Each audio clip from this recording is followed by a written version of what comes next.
ہمارے پیارے نبی محمد صلی اللہ علیہ وسلم کے بارے میں بہت ہی آسان الفاظ میں واقعہ سنیے۔ واقعہ اصحاب فیل کے 40 دن بعد ربیع الاول کی 12 تاریخ کو پیر کے دن صبح صادق کے وقت بی بی آمنہ کے ہاں ایک بچہ پیدا ہوتا ہے۔ مرحوم باپ کی نشانی عالم وجود میں آتی ہے۔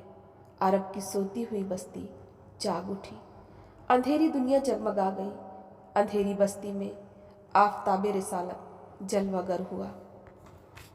پیدائش کے 7ویں دن آپ کے دادا عبد المطلب نے اپنے اس یتیم پوتے کی خوشی میں قریش کے بڑے بڑے گھروں میں دعوت کی اور نام محمد رکھا صلی اللہ علیہ وسلم۔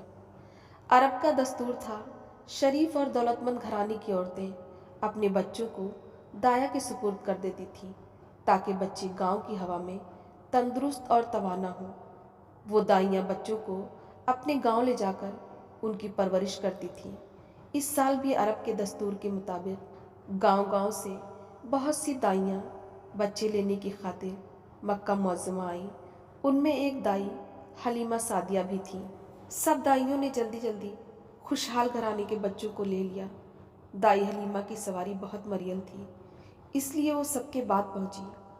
اب ان کو سوائے اس یتیم بچے کے اور کوئی نہ ملا۔ مجبوراً ان کو لیا اور چلی، مگر دل ہی دل میں بہت رنجیدہ تھی کہ اس یتیم بچے سے ہم کو کیا فائدہ ہوگا۔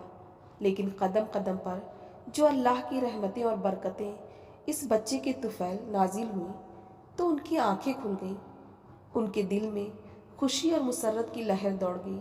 سارا رنج خوشی میں تبدیل ہو گیا۔ جب 2 برس کی مدت پوری ہوئی تو دائی حلیمہ اس مبارک بچے کو لے کر مکہ معظمہ آئی۔ مکہ معظمہ میں ان دنوں وبا پھیلی ہوئی تھی، اسی لیے بی بی آمنہ نے پھر آپ کو واپس کر دیا۔ بچپن میں لڑکے کھیل کود کے بہت شوقین ہوتے ہیں، لیکن آپ اس چھوٹی سی عمر میں بھی تمام لڑکوں سے بالکل الگ تھے۔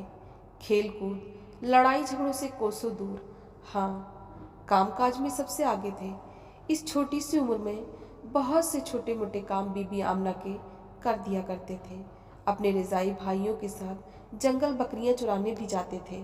ایک دن آپ ہمیشہ کی طرح اپنے رضائی بھائیوں کے ساتھ بکریاں چرا رہے تھے کہ اچانک 2 سفید پوش آدمی آئے اور آپ کو اٹھا کر آپ کا سینے مبارک چاک کر دیا۔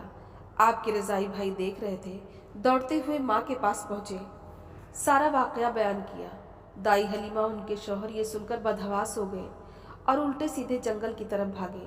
وہاں پہنچ کر دیکھا آپ کا چہرہ مبارک زرد پڑ گیا تھا اور آپ صلی اللہ علیہ وسلم بہت سست بیٹھے تھے۔ دائی حلیمہ گھبرا کر کہنے لگی، میری جان تمہارا کیا حال ہے؟ آپ نے پورا واقعہ سنایا، جس کو سن کر دائی حلیمہ بہت گھبرائیں اور آپ صلی اللہ علیہ وسلم کو آپ کی والدہ کے پاس پہنچا کر آئیں۔ اس وقت آپ کی عمر 6 برس تھی۔ بی بی آمنہ آپ کو لے کر مدینہ طیبہ گئی۔ ایمن بھی ساتھ تھی۔ بنو نجار کا خاندان حضور صلی اللہ علیہ وسلم کا نانیہال تھا۔ وہاں 1 مہینے رہی۔ جب واپس آنے لگی، مقام ابوا پر بی بی آمنہ کا انتقال ہو گیا۔ کیسا حسرتناک منظر تھا! سفر کی حالت، نہ کوئی اپنا نہ پرایا۔ باپ کی شفقت سے تو واقف بھی نہ تھے، ماں کی شفقت بھری گود سے بھی محروم ہو گئے۔ ہاں، بی بی آمنہ کی وفادار لونڈی ایمن ساتھ تھی۔ انہوں نے آپ کو ہاتھوں ہاتھ لیا اور مکہ معظمہ واپس ہوئی۔ دادا نے آپ کی پرورش اور نگرانی اپنے ہاتھ میں لی اور ایسی محبت اور شفقت کے ساتھ آپ کی پرورش کی کہ آپ ماں باپ کی محبت بھری گود بھول گئے۔ والدہ کی وفات کو 2 ہی برس ہوئے تھے کہ غم نے پھر اپنا وار کیا۔ آپ صلی اللہ علیہ وسلم 8 سال 2 مہینے 10 دن کے تھے کہ دادا کا سایہ بھی سر سے اٹھ گیا۔ انتقال سے پہلے ان کو صرف یہ فکر تھی کہ اس یتیم بچے کو کس کے سپرد کریں، کون اس کی کفالت کا ذمہ دار ہو سکتا ہے۔ یہ خیال رہ رہ کر انہیں بے چین کرتا تھا۔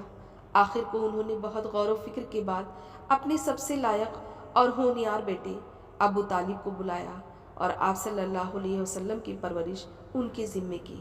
پھر ان کا انتقال ہو گیا۔ ابو طالب نے بہت ہی محبت اور شفقت کے ساتھ اپنے عزیز بھتیجے کی پرورش کی، بیٹے سے بڑھ کر آپ کا خیال رکھا اور بہت ہی لاڈ و پیار اور بڑے ہی نازک نام کے ساتھ آپ کو پروان چڑھایا۔ آپ صلی اللہ علیہ وسلم کی عمر شریف 12 سال کی تھی کہ آپ کے چچا ابو طالب تجارت کا مال لے کر ملک شام جا رہے تھے۔ آپ نے بھی خواہش ظاہر کی۔ شفیق چچا عزیز بھتیجے کی خواہش رد نہ کر سکے، ساتھ لیا، ملک شام کے قریب پہنچ کر بصرہ کے مقام پر پڑاؤ ڈالا۔ پڑاؤ کے قریب بحیرہ نامی ایک راہب تھا جو پرانی کتابوں کا بڑا علم رکھتا تھا۔ ان پرانی کتابوں یعنی تورات اور انجیل میں آخری نبی کی پوری نشانیاں لکھی ہوئی تھیں، جو اس راہب نے حضور صلی اللہ علیہ وسلم کے اندر پائیں اور دیکھتے ہی پہچان لیا۔ ابو طالب سے پوچھا، یہ کس کا لڑکا ہے؟ ابو طالب نے کہا، میرا بھتیجا ہے۔ راہب نے کہا، تمہارا بھتیجا؟ دنیا کا وہی آخری نبی اور عظیم الشان پیغمبر ہے جس کی خبر تورات اور انجیل میں دی گئی ہے۔ دیکھو، اس ملک کے یہودی اس نبی کے جانی دشمن ہیں۔ بہتر ہے تم اس کو یہیں سے واپس کر دو۔ اگر انہوں نے دیکھ لیا اور پہچان گئے تو بس مار ہی ڈالیں گے۔ ابو طالب نے یہ سن کر فوراً آپ کو مکہ معظمہ واپس کر دیا۔ عرب کے لوگ بڑے لڑنے والے تھے، بات بات پر قتل و خون کی نوبت آ جاتی اور پھر برسوں قائم رہتی۔ ان لڑائیوں کی وجہ سے کسی کو ایک دن بھی چین سے بیٹھنا نصیب نہ ہوتا۔ صبح اگر بہتر ہے تو شام کی خیر نہیں، اور شام اگر امن و عافیت سے گزر گئی تو صبح کی خیر نہیں۔ آئے دن یہی قصے ہوتے رہتے تھے۔ لاکھوں لڑکے یتیم ہو گئے، سینکڑوں عورتیں بیوہ ہو گئیں۔ پھر مزہ یہ کہ یتیموں کا مال بے دھڑک کھانا، کمزوروں کو ستانا، غریبوں پر ظلم و زیادتی کرنا ان کا شیوا تھا۔ یہ حالت دیکھ کر حضور صلی اللہ علیہ وسلم کو صدمہ ہوتا اور وہ اس فکر اور سوچ میں رہتے تھے کہ کون سی ایسی ترکیب کریں کہ یہ ظلم و زیادتی ختم ہو اور لوگ امن و امان کی زندگی گزاریں۔ عرب میں کچھ لوگ ایسے بھی تھے جو طبیعت کے نیک اور مزاج کے اچھے تھے۔ انہوں نے آپس میں مشورہ کر کے ایک انجمن قائم کیا جس کا مقصد صرف یہی تھا کہ ظلم و زیادتی کو روکا جائے۔ چنانچہ سب نے مل کر عہد کیا کہ آج سے ہم سب مظلوم کی حمایت کریں گے اور ظالم کو مکہ میں نہ رہنے دیں گے۔ اس معاہدے میں ہمارے آقا محمد صلی اللہ علیہ وسلم بھی شریک ہوئے، کیونکہ آپ کی تو خواہش یہی تھی۔ حرم شریف بہت نیچائی میں تھا، پانی بھر جانے کی وجہ سے اس کو بہت نقصان پہنچتا تھا۔ ایک مرتبہ ایسا سیلاب آیا کہ کعبے کی دیواریں پھٹ گئیں۔ مکہ والوں نے ارادہ کیا کہ کعبے کی عمارت کو پھر سے بنائیں اور خوب اونچی اور مضبوط بنائیں۔ چنانچہ سب نے مل کر اس مقدس عمارت کو عصر نو بنایا، اور جب حجر اسود رکھنے کا وقت آیا تو آپس میں جھگڑا شروع ہو گیا۔ ہر شخص یہی چاہتا تھا کہ یہ سعادت مجھ کو نصیب ہو۔ حجر اسود ایک کالا پتھر ہے، اس کو عربی میں حجر اسود کہتے ہیں۔ عرب کے لوگ اس کو بہت مبارک سمجھتے تھے اور اب بھی اس کی عزت ہے۔ ہم سب مسلمان اس کی عزت کرتے ہیں۔ یہ مبارک پتھر جنت سے آیا تھا۔ ہمارے حضور صلی اللہ علیہ وسلم نے اس کو چوما، اور آج بھی جب کوئی حج کرنے جاتا ہے تو اس کو چومتا ہے۔ غرض یہ کہ جب حجر اسود رکھنے کا وقت آیا تو بنی بات بگڑ گئی، تلواریں کھنچ گئیں اور قتل و خون کی نوبت آ گئی۔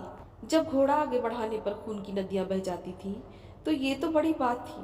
خیر، جب معاملہ کسی طرح نہ سلجھا تو قوم کے ایک بوڑھے شخص نے یہ رائے دی کہ کل صبح جو شخص سب سے پہلے حرم شریف میں داخل ہوا، لوگ اسی کو منصف بنائیں گے اور اسی کے فیصلے کو دل سے تسلیم کریں گے۔